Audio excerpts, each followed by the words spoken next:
Hello friends, मैं प्रसून पांडे अपने YouTube channel a solution of physics में एक बार आपका फिर से स्वागत करता हूं।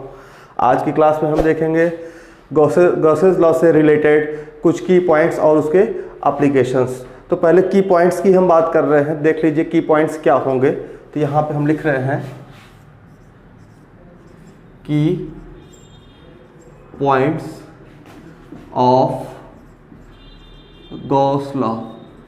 ओके फ्रेंड्स, की पॉइंट्स ऑफ गॉस लॉ में पहला पॉइंट तो यही है कि आपका देख लीजिए पहला पॉइंट क्या है कि जैसे कोई आपका फ्लक्स जो है क्लोज सरफेस है उससे फ्लक्स कितना पास हो रहा है, तो 1/ε0 क्यू। तो यहाँ पे आपको ध्यान रखना पड़ेगा, अगर अंदर है चार्ज पॉजिटिव प्लस क्यू तो इलेक्ट्रिक लाइन्स ऑफ फोर्सेस क्या होंगी, रेडियली आउटवर्ड होगी। प्लस चार्ज से जो लाइन्स निकलती हैं वो क्या होती हैं, अवे होती हैं प्लस चार्ज की वजह से, इस तरीके से। तो यानी आपका जो फ्लक्स होगा यहाँ पे जो Q का वैल्यू क्या होगा, साइन के साथ रखना पड़ेगा, यानी 1/ε0 यहाँ पे प्लस Q रखना पड़ेगा। यानी इस केस में यानी आपका फ्लक्स पॉजिटिव होगा। पॉजिटिव फ्लक्स का मतलब है कि इलेक्ट्रिक लाइन्स बाहर निकल रही हैं। तो सेकेंड पॉइंट आपका क्या है फ्रेंड्स, सेकेंड पॉइंट में देखिए अगर हम क्लोज सरफेस ले रहे हैं और उसके अंदर कोई नेगेटिव चार्ज ले रहे हैं, ओके फ्रेंड्स, और नेगेटिव चार्ज ले रहे हैं, और इस सिचुएशन में क्या होगा, electric lines towards the negative charge होती हैं। तो यहाँ पे क्या हो जाएगा, इसका इलेक्ट्रिक फ्लक्स जब रखेंगे कैलकुलेट करेंगे तो जब देखेंगे तो फाई 1/ε0 विथ साइन लेना पड़ेगा, तो यहाँ -Q, यानी आपका ये जो फ्लक्स होगा नेगेटिव फ्लक्स होगा। नेगेटिव फ्लक्स का मतलब क्या है कि इलेक्ट्रिक लाइन्स ऑफ फोर्सेस जब सरफेस के अंदर इंटर करती हैं तो फ्लक्स नेगेटिव लिया जाएगा।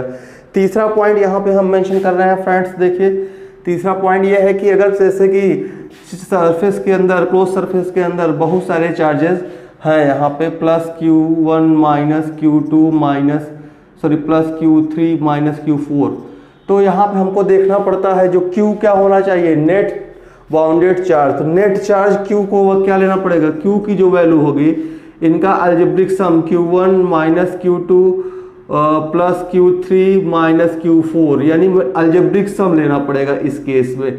यानी जो फ्लक्स होगा 1/ε0 और ये Q की वैल्यू यहाँ पे हम पुट कर सकते हैं माइनस ये Q1 -Q2 +Q3 और -Q4 and so on.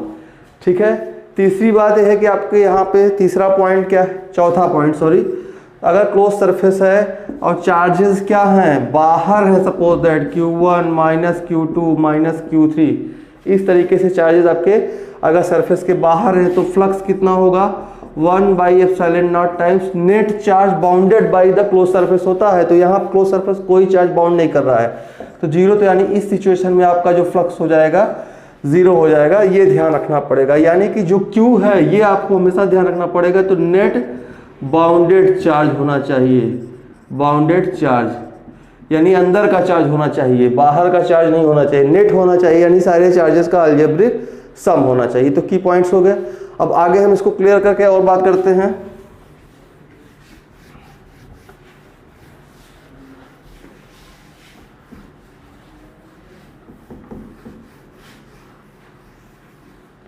Next आपका क्या है, नेक्स्ट आपका जो है एप्लीकेशंस ऑफ गॉस लॉ है। देखिए क्या है, तो यहाँ पे हम लिख रहे हैं एप्लीकेशंस ऑफ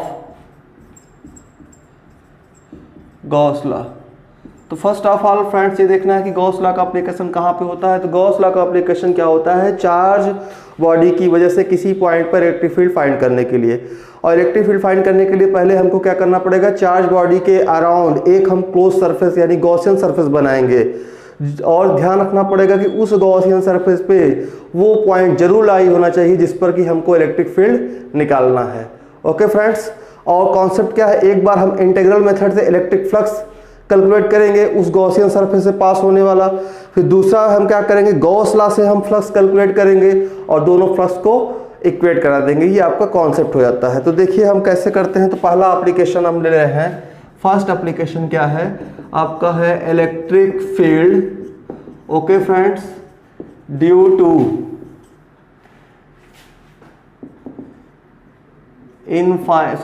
टू चार्ज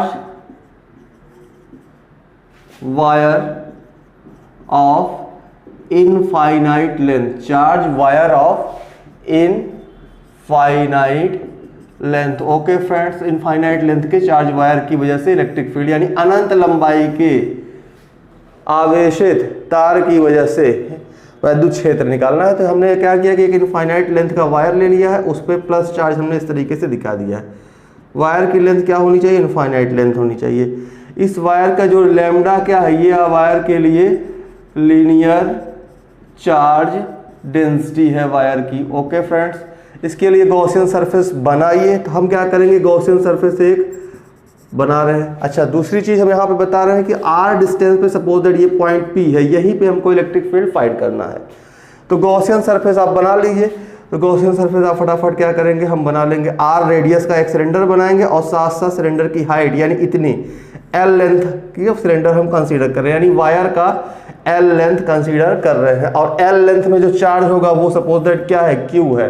तो क्यू को हम पहले ही देख लेते हैं कि इस सिलेंडर के अंदर कितना बाउंड चार्ज होगा। तो लेमडा जो होता है total charge divided by length. तो यहाँ से आपका इस सिलेंडर के अंदर जो बाउंड चार्ज क्यू आ जाता है वो लेमडा इंटू एल। तो पहले हम यहीं पे ये चीज़ें कैलकुलेट कर ले रहे हैं। ओके फ्रेंड्स, अब हम इलेक्ट्रिक फ्लक्स इंटीग्रल मेथड से कैलकुलेट करेंगे। तो क्या करेंगे, एरिया वेक्टर यहाँ पे देखेंगे डी ए वेक्टर, और यहाँ पे इलेक्ट्रिक फील्ड भी इसी डायरेक्शन में होगा, यानी यहाँ पे थीटा जो है 0 डिग्री लेना पड़ेगा क्योंकि पॉजिटिव चार्ज का इलेक्ट्रिक फील्ड अवे होता है। तो फर्स्ट पार्ट हमने सिलेंडर का ले लिया कर्व वाला, सेकेंड पार्ट सिलेंडर का ले रहे हैं सर्कुलर बेस का। तो यहाँ पे एरिया वेक्टर देखना होगा तो आपका डी ए वेक्टर, और यहाँ पे इलेक्ट्रिक फील्ड देखना पड़ेगा इस तरीके से अवे। यहाँ पे थीटा का जो केस लिया जाएगा वो 90 डिग्री। थर्ड पार्ट आपका है लोअर सर्कुलर बॉटम है। तो यहाँ पे हम क्या करेंगे, जो एरिया वेक्टर है सपोज दैट ये परपेंडिकुलर डाउनवर्ड लेना होगा, और इलेक्ट्रिक फील्ड अवे होता है हमेशा वायर से, और यहाँ पे इस केस में थीटा 90 डिग्री हो जाएगा। यानी हम फ्लक्स पूरे गॉसियन सरफेस से कैलकुलेट करेंगे। तो इस फार्मूले की प्रूविंग देखिए हम कैसे करेंगे, इसके लिए फार्मूला कैसे डिराइव करेंगे। तो पहले हम क्या करेंगे, electric flux through Gaussian cylinder, electric flux through Gaussian cylinder, Gaussian cylinder से इलेक्ट्रिक फ्लक्स निकालेंगे बाय इंटीग्रल मेथड।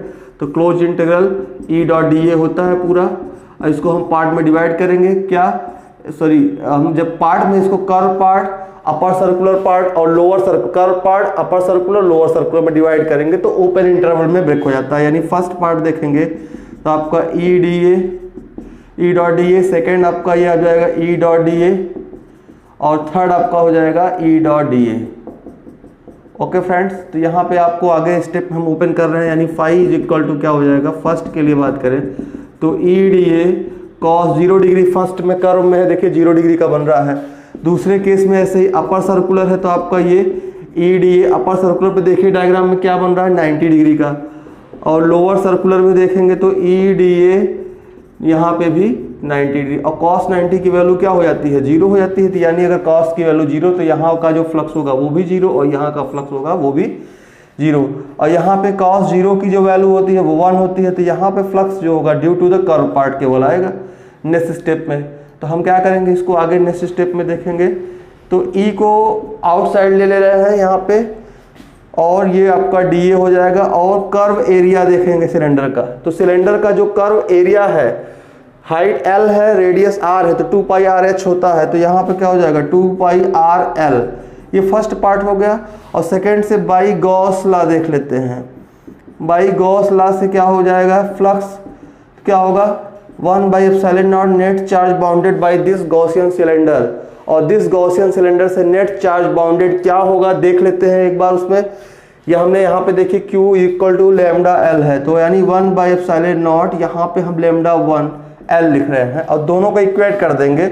यानी कि बाई 1 एंड 2 से देखा जाए तो आपका E 2 pi RL is equal to lambda L/ε0। Okay friends, तो अब इसके बाद क्या करना है, हमको L और L को कैंसिल कर देना है, बाकी हमारा रिजल्ट निकल के ऑटोमेटिक आ जाएगा। E is equal to 1/2 pi ε0 lambda by R। Okay friends, अपने कंफर्टेबल के लिए हम क्या करते हैं, यहाँ पे आपका 2 ऊपर नीचे मल्टीप्लाई कर देंगे, तो आपका फाइनल रिजल्ट जो होगा वो E आपका हो जाएगा 1/4 पाई ε0, और आपका ये 2 lambda by R। This is the final result हो जाएगा। बिकॉज 1/4 पाई एप्सिलॉन नॉट की जो वैल्यू होती है वो हमको पता होती है, और इसकी वैल्यू कितनी होती है, यहाँ पे हम अपवर्ड लिख रहे हैं 1/4 पाई एप्सिलॉन नॉट की जो वैल्यू होती है 9 × 10⁹ न्यूटन मीटर स्क्वायर पर कूलम स्क्वायर, सॉरी हाँ न्यूटन मीटर स्क्वायर पर कूलम स्क्वायर, ये वैल्यू होती है। इस वजह से हमने ऊपर नीचे 2 को मल्टीप्लाई किया, यानी आपका फाइनल जो फॉर्मूला आता है यहाँ पे एक बार हम क्लियर लिख रहे हैं 1/4 pi epsilon not 2 λ/r। Okay friends, तो ये आपका फॉर्मूला बन जाता है। अब ध्यान रखा है, अगर यहाँ पे हम नेगेटिव लाइन ऑफ चार्ज लेते तो फार्मूला यही अप्लाई करते हैं, बस डायरेक्शन इलेक्ट्रिक फील्ड की बदल जाएगी। पॉजिटिव लाइन ऑफ चार्ज है तो इलेक्ट्रिक फील्ड की डायरेक्शन देख रहे हैं ना, अवे हो जाएगी, और यहाँ जीरो और यहाँ जीरो है तो इसी की वजह से इलेक्ट्रिक फील्ड होगा। इस साइड अगर देखना होगा तो इधर इलेक्ट्रिक फील्ड हो जाएगा।